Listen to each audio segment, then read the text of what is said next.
చేసుకోవాలి. ఆ కార్యక్రమమే కనుక పెట్టకపోతే ఈ పాటికంత సంఘాలలో క్రీస్తు త్యాగం మరిచిపోయే వాళ్ళం, క్రీస్తు బలియాగాన్ని మర్చిపోయేవి సంఘాలు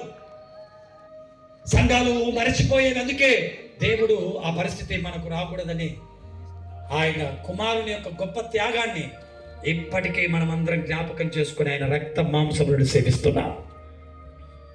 హల్లెలూయా, హల్లెలూయా. బోలో యేసు మహారాజుకే, బోలో యేసు మసీకే. హల్లెలూయా, హల్లెలూయా. దేవదేవునికి స్తోత్రం కలుగును గాక.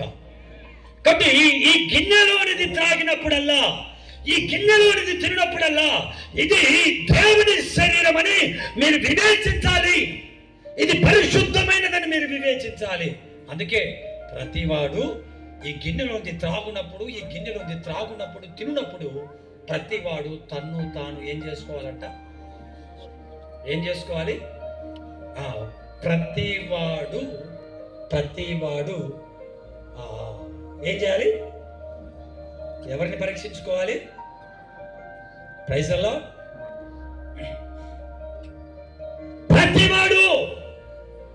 ప్రతి ఒక్కడు తన్ను తాను పరీక్షించుకోవాలి.